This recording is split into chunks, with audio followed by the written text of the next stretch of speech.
Hello there, good evening to you and welcome. This is Express Update. We are coming to you from our studios here within the Ministerial Enclave. We are also on Go TV, channel 184. I'm Peter Insia. Coming up in our stories this evening, Ghana and European Union deepen defense cooperation to boost security capabilities. Also coming up, Interior Ministry lifts suspension of firearm licenses, extends compliance deadline to December 31. These and many other stories coming up shortly. Please do stay with us.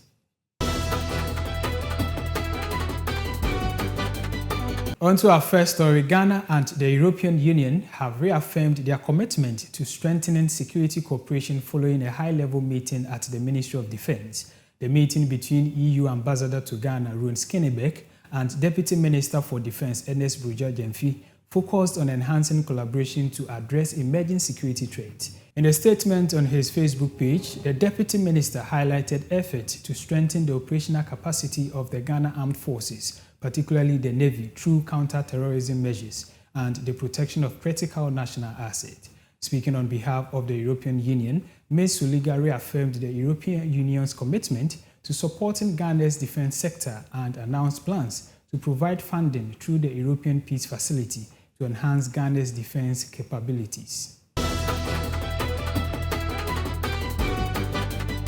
Away from that story, the Ministry of the Interior has lifted the suspension of firearm licenses, extending the compliance deadline for licensed firearms holders to December 31, 2026. Speaking before Parliament's Assurance Committee on Tuesday, July 7, Interior Minister Mohamed Muntaka Mubarak said current permit holders may continue to legally possess their firearms until the end of the year.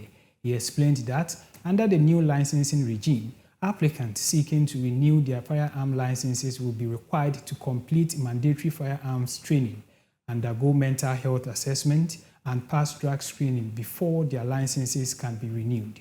The minister said the extension of the compliance deadline is intended to ease the renewal process following the devastating June 29 floods, which affected 7 regions and displaced thousands of residents. To some more news this evening, the Ghana AIDS Commission has called on the public to avoid misinterpreting preliminary HIV screening results and to respect the rights and dignity of people living with HIV. The appeal follows reports that about 1,300 applicants recorded reactive HIV test results during the recent Security Services recruitment exercise. Addressing the report, the National AIDS Commission says the 1,300 reactive results represent about 1.3% of the nearly 100,000 applicants screened, a figure that is consistent with Ghana's estimated adult HIV prevalence of 1.49% at the end of 2024. It stressed that the results should not be viewed as unusual or as a sign of a growing public health threat. The Commission also explained that a reactive screening result is only preliminary and requires confirmatory testing. It urged the media and the public to communicate HIV-related issues accurately, warning that misinformation could fuel stigma and discourage people from seeking testing and treatment. The Commission reaffirmed its commitment to working with state institutions to ensure HIV testing, counseling, and public communication are guided by scientific evidence, national policy, and respect for human rights.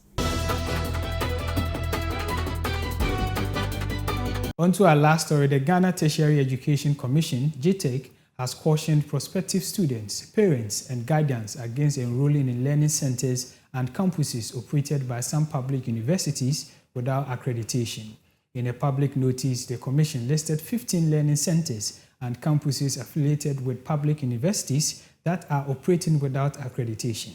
The affected centers include some University of Ghana learning centers in Koforidua, Cape Coast, Tamale, Ho, Wa, Bolgatanga, and Sunyani, as well as learning centers of the University of Education, Winneba at Jaye University College in Accra and St. Teresa's College in Anaje Takrady.